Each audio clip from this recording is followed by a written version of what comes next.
നമസ്കാരം, ഞാൻ രശ്മി. ഇന്ന് നമ്മൾ കാണാൻ പോകുന്നത് ഒരു സ്പെഷ്യൽ റെസിപ്പിയാണ്. സ്പെഷ്യൽ റെസിപ്പി എന്ന് പറഞ്ഞാൽ ഒരുപാട് പേര് ആവശ്യപ്പെട്ടിട്ടുള്ള ഒരു റെസിപ്പിയെ കുറേ ആയിട്ട് ആവശ്യപ്പെട്ടിട്ട് ഇപ്പോഴും ആവശ്യപ്പെട്ടുകൊണ്ടിരിക്കുന്നുണ്ട്. മിക്കവാറും എല്ലാ കേക്കുകളുടെ താഴെയും വന്നിട്ട് ചോദിക്കുന്ന ഒരു കാര്യമാണ് ഷുഗർലെസ് കേക്ക്. ഏത് കേക്കാണ് വേണ്ടതെന്നൊന്നും പറഞ്ഞില്ല, അതുകൊണ്ട് ഞാനൊരു ഷുഗർലെസ് ടീ കേക്ക് ആണ് ചെയ്യാൻ പോകുന്നത്. വളരെ സിമ്പിളായിട്ട് എളുപ്പത്തിൽ ചെയ്യാൻ പറ്റുന്ന ഒരു റെസിപ്പിയാണ്. ഒരിക്കലും ഡയബറ്റിക് പേഷ്യൻസിന് ഷുഗറിന് പകരമായിട്ട് ശർക്കരയോ തേനോ അല്ലാന്നുണ്ടെങ്കിൽ പഴമോ ഇതൊന്നും നമ്മൾ ചേർക്കരുത്. കാരണം അതെല്ലാം ബ്ലഡിലെ ഷുഗർ ലെവൽ ഇൻക്രീസ് ചെയ്യുന്ന ഒരു സംഭവമാണ്. ഒരു എക്സാമ്പിൾ പറയുകയാണെങ്കിൽ നമ്മൾ ക്യാരറ്റിൽ തന്നെ നമ്മൾ കഴിക്കുമ്പോൾ അറിയാം ചെറിയൊരു മധുരമുണ്ട്. ആ മധുരം പോലും ബ്ലഡിലെ ഷുഗർ ഇൻക്രീസ് ചെയ്യുന്ന ഒരു സംഭവമാണ്. അപ്പോൾ ശർക്കരയാണെങ്കിലും ശരി, തേനാണെങ്കിലും അതുപോലെ ബ്രൗൺ ഷുഗർ ഉപയോഗിക്കുന്നുണ്ട് ഷുഗർലെസ് കേക്ക് എന്നൊക്കെ പറഞ്ഞിട്ട്. അതും വലിയൊരു വ്യത്യാസമൊന്നുമില്ല ഷുഗറുമായിട്ട്. അപ്പോൾ അതുകൊണ്ട് ഇതുപോലെ ഡയബറ്റിക് പേഷ്യൻസിനായാലും ഇപ്പോൾ കീറ്റോ ഡയറ്റ് ഒക്കെ ചെയ്യുന്നവരായാലും ശരി, ഷുഗറിന് പകരം നമ്മൾ നാച്ചുറൽ സ്വീറ്റ്നസ് ധാരാളം ഉണ്ട്. അതിലേതെങ്കിലും നമുക്ക് വാങ്ങിച്ചിട്ട് ഉപയോഗിക്കാം. ഇപ്പോൾ സൈൽറ്റോൾ, എരിത്രിറ്റോൾ, മോങ് സോൾട്ട്, സ്റ്റീവിയ ഇങ്ങനെയൊക്കെ പറഞ്ഞ കുറേ നാച്ചുറൽ സ്വീറ്റ്നസ് ഉണ്ട്. അതുപോലെ തന്നെ ആർട്ടിഫിഷ്യൽ സ്വീറ്റ്നസ് ഉണ്ട്. മെഡിക്കൽ ഷോപ്പിലൊക്കെ കിട്ടും, ഷുഗർ ഫ്രീ എന്നൊക്കെ പറഞ്ഞിട്ട് ടാബ്ലറ്റ് അല്ലെങ്കിൽ ലിക്വിഡ് ഫോമിലൊക്കെ ഉണ്ടാവും. അപ്പോൾ അതൊക്കെ വെച്ചിട്ട് വേണമെങ്കിൽ നമുക്ക് ഉണ്ടാക്കാം. പക്ഷെ അതൊക്കെ ആർട്ടിഫിഷ്യൽ സ്വീറ്റ്നസ് ആണ്. അപ്പോൾ ഹെൽത്തിന് എത്രത്തോളം നല്ലതാണ് എന്നൊന്നും നമുക്ക് പറയാനായിട്ട് പറ്റില്ല. കുറച്ചുകൂടെ ഹെൽത്തി ആയിട്ട് നോക്കുകയാണെന്നുണ്ടെങ്കിൽ നാച്ചുറൽ സ്വീറ്റ്നസ് ഉപയോഗിക്കുന്നതായിരിക്കും നല്ലത്. ഈ നാച്ചുറൽ സ്വീറ്റ്നസ് ഉപയോഗിച്ചതിൽ ബെസ്റ്റ് ആയിട്ട് എനിക്ക് തോന്നിയത് സൈൽറ്റോൾ എന്ന് പറഞ്ഞിട്ടുള്ളൊരു നാച്ചുറൽ സ്വീറ്റ്നറാണ്. ഇത് ഒരു പ്രൊമോഷൻ വീഡിയോ ഒന്നും അല്ല കേട്ടോ. ഉപയോഗിച്ച് നോക്കിയിട്ട് എനിക്ക് അതിൽ നല്ലതാണെന്ന് തോന്നിയതുകൊണ്ട് പറയുന്നത് മാത്രമാണ്. അപ്പോൾ ഇതാ ഞാൻ എല്ലാം കുറേ പലതരത്തിലുള്ളതൊക്കെ ഞാൻ ഉപയോഗിച്ച് നോക്കിയിട്ടോ. അപ്പോൾ ഇത് എരിത്രിറ്റോൾ, സൈൽറ്റോൾ ഇതിപ്പോൾ തീർന്നു കേട്ടോ. ഉണ്ടാക്കി ഇച്ചിരി മാത്രമേ ഉള്ളൂ ബാക്കി. ഇത് രണ്ടും ഉപയോഗിച്ചപ്പോൾ എനിക്ക് തോന്നിയിട്ടുള്ള ഒരു കാര്യം, സൈൽറ്റോളാണ് നമ്മൾ സാധാരണ പഞ്ചസാര വെച്ച് കേക്ക് ഉണ്ടാക്കുന്നതുമായിട്ട് കൂടുതൽ സാമ്യമുള്ളത്. അതേപോലെ തന്നെയുണ്ട്, വലിയ വ്യത്യാസമൊന്നും നമുക്ക് തോന്നില്ല. കഴിക്കുന്ന സമയത്തൊക്കെ നല്ല നമ്മൾ സാധാരണ പഞ്ചസാര വെച്ച് ഉണ്ടാക്കുന്ന അതേപോലെ തന്നെയുള്ളത്. എറിത്രിറ്റോളിന് കുറച്ച് തണുപ്പ് കൂടുതലാണ്.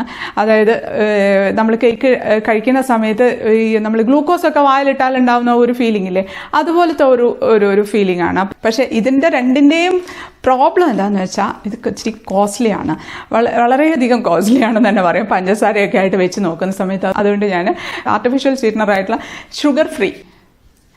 ഷുഗർ ഫ്രീ ഗോൾഡ് എന്ന് പറഞ്ഞിട്ടുള്ള ഈ ഒരു സംഭവം വാങ്ങിച്ചിട്ട് ഉണ്ടാക്കി നോക്കിട്ടോ. അപ്പോൾ ഞാൻ സൈൽറ്റോൾ വെച്ചിട്ടും ഷുഗർ ഫ്രീ ഗോൾഡ് ഇത് രണ്ടും വെച്ചിട്ട് നമുക്ക് കേക്ക് ഉണ്ടാക്കാം. പിന്നെ ഇതിൻ്റെ രണ്ടിൻ്റെയും ലിങ്ക് ഞാൻ താഴെ ഡിസ്ക്രിപ്ഷൻ ബോക്സിൽ കൊടുത്തേക്കാം.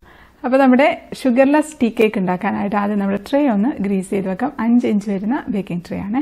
അത് ജസ്റ്റ് ഓയിൽ വെച്ച് ഒന്ന് ഗ്രീസ് ചെയ്യുന്നുണ്ട്. ഒരു പീസ് ബട്ടർ പേപ്പറും കൂടെ വെച്ച് കൊടുത്ത് ഒന്നുകൂടെ ഒന്ന് ഗ്രീസ് ചെയ്ത് കൊടുക്കാം.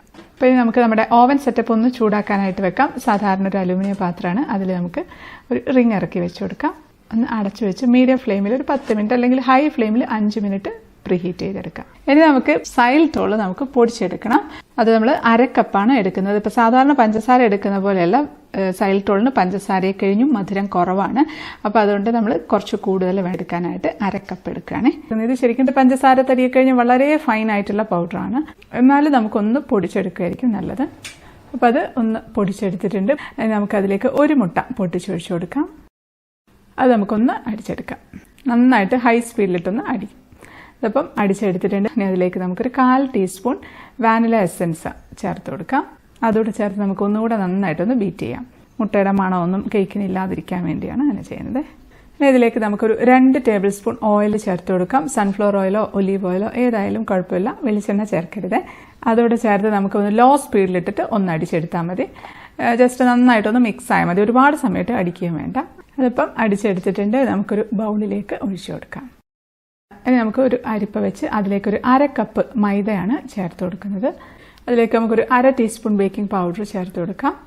ഒരു 1/4 ടീസ്പൂണിൻ്റെ പകുതി ബേക്കിംഗ് സോഡ അതും ചേർത്തിട്ടുണ്ട്. ഒരു നുള്ളു ഉപ്പും കൂടി ഇട്ട് കൊടുക്കാം. എന്നിട്ട് നമുക്ക് പതുക്കെ ഇളക്കി വേണം അരിച്ചിടാനായിട്ട്. അല്ലാതെ പെട്ടെന്ന് അങ്ങ് അരിച്ചിടണ്ട. അല്ലാന്നുണ്ടെങ്കിൽ വേറെ ഒരു പ്രാവശ്യം ഒന്നോ രണ്ടോ പ്രാവശ്യം ഒന്ന് അരിച്ചിട്ട് ഇട്ടാലും മതി. പിന്നെ അരിപ്പ വെക്കുമ്പം ശ്രദ്ധിക്കേണ്ട ഒരു കാര്യം എന്ന് വെച്ചാൽ താഴെ തട്ടാതെ ഇരിക്കണേ. അല്ലെങ്കിൽ ഇപ്പം ഈ നമ്മൾ പൊടിയിട്ട പൊടിയും വെറ്റ് ഇൻഗ്രീഡിയൻറ്റും കൂടെ മിക്സായിട്ട് അരിപ്പയിലൊക്കെ പറ്റി പിടിച്ചു പോകും. അപ്പോൾ അതുകൊണ്ട് കുറച്ച് പൊങ്ങിയിരിക്കുന്ന തരത്തിൽ വേണം വെക്കാനായിട്ട്. ഇനി നമുക്ക് അരിച്ചൊന്നങ്ങ് ഇട്ട് കൊടുക്കാം. നമുക്കൊരു വിസ്ക് വെച്ചിട്ട് ഒന്ന് ഇളക്കി കൊടുക്കാം. അപ്പോൾ അത് നന്നായിട്ടൊന്ന് ഇളക്കി കൊടുക്കാം. അപ്പോൾ അത് മിക്സാക്കി വെച്ചിട്ടുണ്ട്. ഇനി നമുക്ക് ഒരു പാനിലേക്ക് 1/4 കപ്പ് പാൽ ഒഴിച്ചു കൊടുക്കാം. അതിലേക്ക് നമുക്ക് ഒരു 2 ടേബിൾ സ്പൂൺ ബട്ടറാണ് ചേർത്ത് കൊടുക്കുന്നത്. നമുക്ക് അതൊന്ന് തിളപ്പിച്ചെടുക്കാം. ഇത് നമ്മൾ ഹോട്ട് മിൽക്ക് കേക്ക് ഉണ്ടാക്കുന്ന മെത്തേഡിലാണ് ഈ ഒരു ടീ കേക്ക് ചെയ്യുന്നത്. അപ്പോൾ അത് തിളച്ച് വരുന്നുണ്ട്. അപ്പോൾ തിളച്ച് വരുമ്പോഴത്തേക്കും പാലൊക്കെ നന്നായിട്ട് പൊങ്ങി അങ്ങ് വരും. അപ്പോൾ നമുക്ക് ഓഫാക്കി കൊടുക്കാം. അപ്പോൾ അത് നന്നായിട്ട് തിളച്ചിട്ടുണ്ട്. അത് നമുക്കെടുത്ത് ആ ചൂടോടുകൂടി തന്നെ നമ്മൾ ആ തിളച്ച അപ്പോൾ തന്നെ നമുക്ക് ഈ ബാറ്ററിലേക്ക് ഒഴിച്ചു കൊടുക്കാം. ഒഴിച്ച ഉടനെ തന്നെ നമുക്ക് വിസ്ക് വെച്ച് അങ്ങ് ഇളക്കി കൊടുക്കാം. വിസ്ക് ഇല്ലെങ്കിൽ സ്പൂൺ ആയാലും ഫോർക്ക് ആയാലും കുഴപ്പമൊന്നുമില്ല. അപ്പോൾ അത് ഇളക്കിയിട്ടുണ്ട്. വിസ്ക് ആകുമ്പോൾ പെട്ടെന്ന് നമുക്ക് ഒട്ടും കട്ടയൊന്നും ഇല്ലാതെ പെട്ടെന്ന് തന്നെ മിക്സ് ആയി കിട്ടും. ഇനിയിപ്പോൾ ഇതിലേക്ക് നമ്മൾ ചേർത്ത് കൊടുക്കുന്നത് പൈനാപ്പിളിൻ്റെ എസെൻസ് ആണ്. നമുക്ക് ഒരു 1/4 ടീസ്പൂണിൻ്റെ പകുതി പൈനാപ്പിൾ എസെൻസ് ചേർത്ത് കൊടുക്കാം. ഇല്ലെങ്കിലും കുഴപ്പമൊന്നുമില്ല.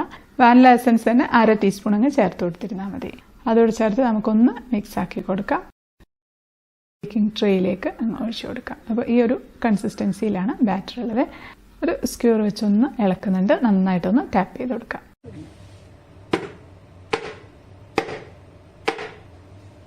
അപ്പോൾ നമ്മുടെ ഓവൻ സെറ്റപ്പ് നല്ല ചൂടായിട്ടിരിക്കുകയാണ്. അതിലേക്ക് നമുക്ക് നമ്മുടെ ബാറ്റർ വെച്ച് കൊടുക്കാം.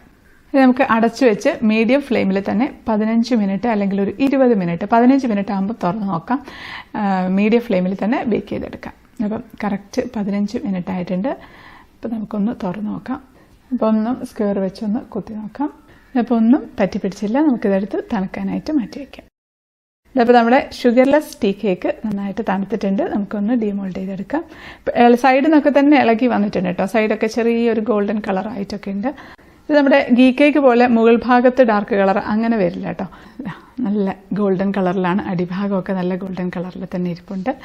നല്ല സോഫ്റ്റ് ഉണ്ട് കേട്ടോ. നമുക്കൊന്ന് കട്ട് ചെയ്തെടുക്കാം. കട്ട് ചെയ്യുമ്പോൾ തന്നെ മനസ്സിലാവുന്നില്ലേ, നല്ല സോഫ്റ്റ് ആയിട്ടുള്ള കേക്കാണ്.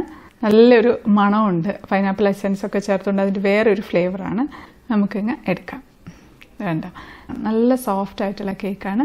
അങ്ങനെ പൊടിഞ്ഞൊന്നും പോകുന്നൊന്നുമില്ല. പൊടിഞ്ഞു പോവാത്ത ഒരു സാധാരണ നമ്മൾ കടയിൽ നിന്നൊക്കെ വാങ്ങിക്കുന്ന ടീ കേക്കിനെ കഴിഞ്ഞും ടേസ്റ്റി ആയിട്ടുള്ള ഒരു കേക്കാട്ടോ. അത് കാണാനും അതെ, കഴിക്കാനും അതെ. ഒന്ന് മുറിച്ച് കാണിച്ചു തരാം. വേണ്ട, മുറിക്കുമ്പോൾ തന്നെ നല്ല പഞ്ഞി പോലെ ഇരിക്കുന്ന കേക്കാണ്. നമുക്കൊന്ന് ടേസ്റ്റ് ചെയ്ത് നോക്കാം. പെർഫെക്റ്റ് ആണ്. നമ്മൾ സാധാരണ പഞ്ചസാര കൊണ്ട് ഉണ്ടാക്കുന്ന അതേ ടേസ്റ്റ് തന്നെയാണ്, അതേ ഫ്ലേവറാണ്. നല്ല ടേസ്റ്റുള്ളൊരു ടീ കേക്ക് തന്നെയാണ്. ഇനി നമുക്ക് ചിലവ് കുറഞ്ഞ ഷുഗർലെസ് കേക്ക് ഉണ്ടാക്കാനായിട്ട് നമ്മുടെ ഷുഗർ ഫ്രീ ആണ് എടുക്കുന്നത്. ഇത് നമുക്ക് മിക്സിയുടെ ജാറിലേക്ക് ഇട്ട് കൊടുക്കാം. 6 ടേബിൾ സ്പൂൺ ആണ് കേട്ടോ എടുക്കുന്നത്. ഇതിപ്പോൾ ശരിക്കും കറക്റ്റ് അങ്ങോട്ട് പൊടിയല്ല, ചെറിയ ചെറിയ ഗ്രാനുൾസ് പോലെയാണുള്ളത്. ഇനി അത് നമുക്ക് പൊടിച്ചെടുക്കാം. ഇനി ബാക്കിയെല്ലാം നമ്മൾ മുമ്പേ ചെയ്ത കേക്കിൻ്റെ അതേ മെത്തേഡ് തന്നെയാണ് ഫോളോ ചെയ്യുന്നത്. ബാക്കി എല്ലാ ഇൻഗ്രീഡിയൻസും ഒക്കെ സെയിം അളവിൽ തന്നെയാണ് എടുക്കുന്നത്. അപ്പോൾ അതുകൊണ്ട് അത് കാണിക്കുന്നില്ല. അപ്പോൾ നമ്മുടെ ബാറ്റർ റെഡി ആയിട്ടുണ്ട്. നമുക്കിത് നമ്മുടെ ഓവൻ സെറ്റപ്പിലേക്ക് വെച്ച് കൊടുക്കാം. അടച്ചു വെച്ച് മീഡിയം ഫ്ലെയിമിൽ തന്നെ 15 മുതൽ 20 മിനിറ്റ് വരെ ബേക്ക് ചെയ്തെടുക്കാം. ഇപ്പം കറക്റ്റ് 15 മിനിറ്റ് ആയിട്ടുണ്ട്. അപ്പോഴത്തേക്ക് നമ്മുടെ കേക്ക് കറക്റ്റായിട്ടായിട്ടുണ്ട്. ഇതും നമുക്ക് തണുക്കാനായിട്ട് മാറ്റി വയ്ക്കാം. അപ്പോൾ നമ്മുടെ ചിലവ് കുറഞ്ഞ ഷുഗർലെസ് കേക്ക് റെഡി ആയിട്ടുണ്ട്. നമുക്കൊന്ന് ഡീമോൾഡ് ചെയ്തെടുക്കാം. ബട്ടർ പേപ്പർ അങ്ങ് മാറ്റി കൊടുക്കുകയാണ്. നല്ല സോഫ്റ്റ് ആയിട്ട് തന്നെയാണ് കേട്ടോ ഇരിക്കുന്നത്. കാണുമ്പോഴൊക്കെ നല്ല കേക്ക് തന്നെയാണ്. സാധാരണ നല്ല ടീ കേക്ക് തന്നെയാണ്. ഈ 2 കേക്കിൻ്റെയും വെയിറ്റ് 250 ഗ്രാം വീതമാണ്. ഒന്ന് കട്ട് ചെയ്ത് നോക്കാം. കട്ട് ചെയ്യുമ്പോഴും നല്ല സോഫ്റ്റ് ആയിട്ട് തന്നെയാണ്, നമ്മൾ സാധാരണ കേക്ക് പോലെ തന്നെ. അപ്പോൾ ഇതാ നമ്മുടെ ഷുഗർ ഫ്രീ വെച്ചിട്ടുള്ള കേക്കാണ്. എന്നിട്ട് വെച്ച് നോക്കാം.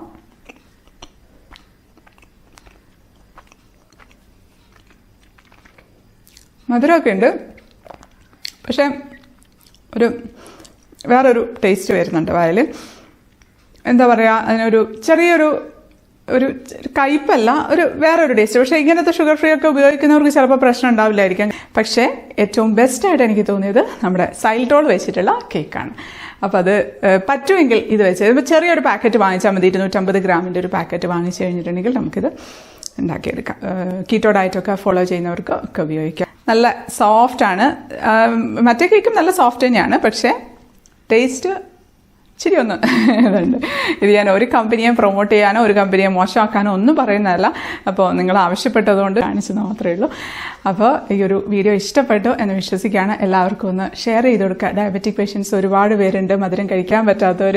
നമ്മുടെ കേക്കുകളൊക്കെ കണ്ടിട്ട് ഒരുപാട് പേര് അയ്യോ എൻ്റെ അച്ഛൻ ആ കേക്ക് കഴിക്കാൻ പറ്റുന്നില്ല, അത് കേക്ക് കഴിക്കണമെന്ന് ആഗ്രഹമുണ്ട്, ചേച്ചി ഒരു കേക്ക് ഉണ്ടാക്കി തരുമെന്ന് ചോദിച്ചു ഒരുപാട് പേരാണ് മെസ്സേജ് അയക്കുന്നത്. അപ്പോൾ അവർക്കൊക്കെ ഈ ഒരു വീഡിയോ ഹെൽപ്ഫുൾ ആകട്ടെ. അതുകൊണ്ട് മറ്റുള്ളവർക്കും ഒന്ന് ഷെയർ ചെയ്ത് കൊടുക്കാം. വീഡിയോ ഇഷ്ടപ്പെട്ടാൽ ലൈക്ക് ചെയ്യാനും കമൻറ്റ് ചെയ്യാനും ഷെയർ ചെയ്യാനും ഒന്നും മറക്കല്ലേ. സബ്സ്ക്രൈബ് ചെയ്യാത്തവർ ഒന്ന് സബ്സ്ക്രൈബ് ചെയ്തേക്കണേ. അപ്പോൾ നമുക്ക് അടുത്തൊരു അടിപൊളി റെസിപ്പി ആയിട്ട് കാണാം. അതുവരേക്കും stay happy, stay positive. By.